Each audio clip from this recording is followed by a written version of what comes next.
This is Matt Pope. Matt is the CEO and founder of Space Connect. Matt is it's an IoT-based workplace utilization and collaboration platform, specializing in artificial intelligence, algorithmic machine learning. Matt has over 12 years experience in public and private sector with both business strategy and enterprise software development. Please welcome Matt. Cheers, mate, thanks. Okay, I'll try and keep this nice and quick for you. I've just had the pleasure of standing up for the first time. It's fantastic, so I want you to enjoy it too soon. So I'll talk a little bit about the problem that we're solving in Space Connect. A little bit different to what you've seen so far, where people have been kind of talking more broadly about hardware or software support for the IoT hardware space. We focus very specifically in a particular area, which is space utilization and collaboration within the office. So we'll have a bit of a different flavour about what we talk about with the Internet of Things and what we're doing. In the problem space that we're addressing, here's some just key statistics around how offices get utilised today. And when you think about the context of smart cities, I had this conversation with one of the government bodies who does the Green Star rating for buildings a couple of weeks ago, where they will give a building a Green Star rating of say 5, even though the office inside could actually be totally unoccupied. And I kind of have an issue with that being a Green Star rating. And so if you look at these figures, this is kind of demonstrating two things. One is effective utilisation of office space as it is today. The other is people's behaviours. And that's what Space Connect is all about addressing, and also understanding what are people's needs and why are they interacting with the office space around them, what are their behaviours and how they behave in that office space. But then also, how do we get more efficiency out of the utilisation of that office space? Everyone loves activity-based working, open environments. Everyone thinks that's the answer to their space utilisation problem. It actually just makes it worse because they open up the environment. They tell people they can't have fixed desks anymore, and they open up more spaces, yet they don't know how people are utilising them, and it actually creates a bigger problem.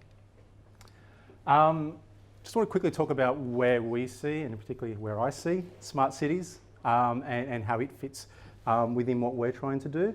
To me, smart cities is all about the people. Cities don't exist if people aren't there. And so what we need to think about when we think about smart cities is actually what people are trying to get out of that city. And to me, it's all about their lives and how they can actually enjoy the life that they want to lead. And the city actually supports them in being able to do that.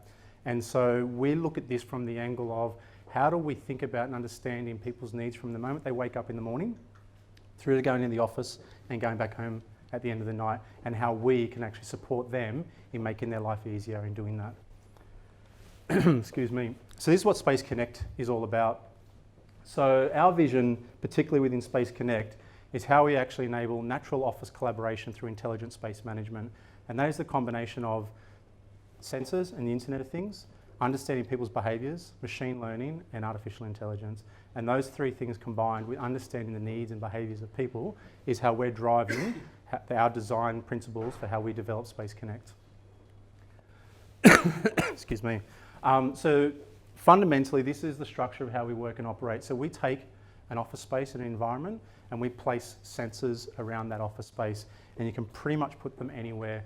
Our sensors are probably about 40 mil by 40 mil, give or take. Our latest version will last up to about 5 years, and really it acts as a standard Bluetooth low energy device. We're starting to play around with sensors that we can place in that to understand ambient light, noise, sound, all those types of things, to work out natural information that is automatically available about quiet spaces, loud spaces, and and directing people to those locations.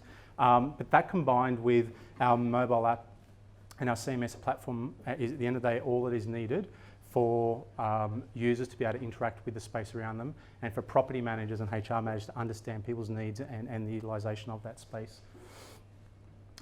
Here's kind of some of the things that make us a little bit different to anybody else that plays in this space, and generally how we take the Internet of Things and the sensor technology and really stretch what that can actually do for us. Because for us, it fundamentally starts as if you know who the person is and where they are in the office, you start to understand why they're there and what you can do for them. There's a couple of things I want to quickly talk about. Space presence is our detection capability. So through our mobile platform and the sensors, we can actually detect when somebody enters a space, where that space is and when they leave that space. And that's anywhere up into kind of half a metre, a little bit less, that we can actually detect that person, all the way out to about 30 to 50 metres, depending on how we've got the sensors actually structured and the environment around that. Space Ninja is our kind of silent tracker. It's not privacy tracking. It's just more about detecting and knowing where somebody is without them needing to be bothered by messages, alerts or anything like that, but it giving the insight for the organisation about where people are and how many people are in that space and the frequency of them going to that space, so you can understand how that space is actually being utilised. I'll talk about the prediction stuff in a moment. I'll just quickly probably call out Space Shepherd. As organisations move to activity-based working, what they're trying to do at the end of the day is enable that open collaboration, so people don't formally book meetings, they don't formally have structured ways of trying to collaborate with each other. This is kind of where Space Shepherd comes in. What Space Shepherd does is actually looks at and understands who you're meeting with that day and where you are best placed to sit near those people so that you'd actually naturally collaborate with those people. It also changes the behaviour that we all have as humans, which is kind of continually doing the same thing where we always want to go to the same spot. This actually helps change people's behaviours about where they are in the office and who they actually are with, so that they actually find themselves more naturally collaborating with the people they need to meet with on a regular basis to do their job and make it easier. We're getting kind of, I'll talk a little bit about as a couple of things. I'm going to talk about artificial intelligence and machine learning and some automation around actions and capabilities. So in the office environment, I'm sure we've all suffered this, when you walk into a meeting room, there's a few things that happen, particularly if it's a video conference that requires a presentation. Usually probably 15 minutes of the meeting time space is actually spent going, hello, are you there? Are you there? Hello, hello, can you see the presentation? Are you there? Those types of things. And that's all because the process for somebody being able to walk into the meeting room, people recognise that they're there and they've arrived, initiate the video conference facility, bring the presentation up on the screen, is all very, very clunky. What we're doing and what we're playing around with at the moment is when you walk into that office environment, it automatically knows that you're there. When you walk into the meeting room, it automatically checks you in. It knows you're the initiator of the meeting or the organiser of the meeting. It automatically brings the presentation up on the TV, and it also automatically initiates the display of that presentation for people who are involved in the meeting but aren't actually in the physical meeting location, so they can have it on their device, and also initiates the video conference facility for that person who may not be in the meeting room, but also for the initiated for everyone else to connect. And that's all wirelessly, doing nothing other than walking into the room and clicking on a couple of buttons on their device. Artificial intelligence. So going back to the whole smart city, person wakes up in the morning all the way through when they go to bed at night, how do we make their lives easier for them? This is the sort of stuff that we're playing around with. So when you actually wake up in the morning, we're building a digital assistant that actually looks at your diary for you automatically in the morning and looks at what meetings you have and where those meetings are, and then automatically books desk space around your diary and nearest to those meetings, so that you don't need to worry about where should I be today, what desk can I find that's available to me. And when you arrive, it automatically guides you through wayfinding to that location to sit down, and you know it's right near the meeting that you're about to have as well. So we're getting far more productive and efficient in the way that we actually enable people to interact with that office space. A couple other things that we're playing around with is looking at when you, and this is the utopia for where we're heading, is when you're heading on the way to the office, the weather might be different, actually getting some alerts around, need an umbrella today, something like that. Traffic changes as you're getting up to leave to go to work, so you might actually get told to take a different route to work or catch a different bus or to catch a different train in order for you to get to your meeting on time, what time you need to leave to actually get there on time. And when you arrive, your favourite coffee's sitting on the desk that's been booked for you, so you don't need to worry about doing anything. So all these little things means that people's lives are made easier and they don't need to think about doing those things. They can focus on doing the job that they're there to do when they actually arrive in the office.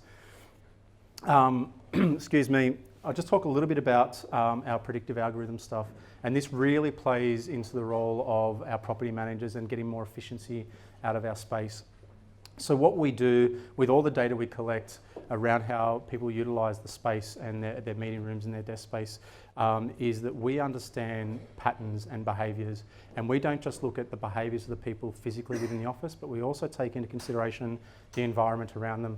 I won't talk about all those things that we use because that's kind of our secret sauce in our algorithm, but we actually can start to predict the likelihood of people actually being in the office next week, next month, next year, based on a bunch of different factors. And what that enables office managers to do and property managers to do is actually start to understand what their demand for space looks like, so they can get more efficient about how they build the space around them and what types of roles have requirements for what different types of space within the organisation. So instead of them taking once-off static surveys to understand how people utilise the space, they can real time, every single day of the week, every single minute of the day, understand what the demand is for their space and what people's needs are for the space around them.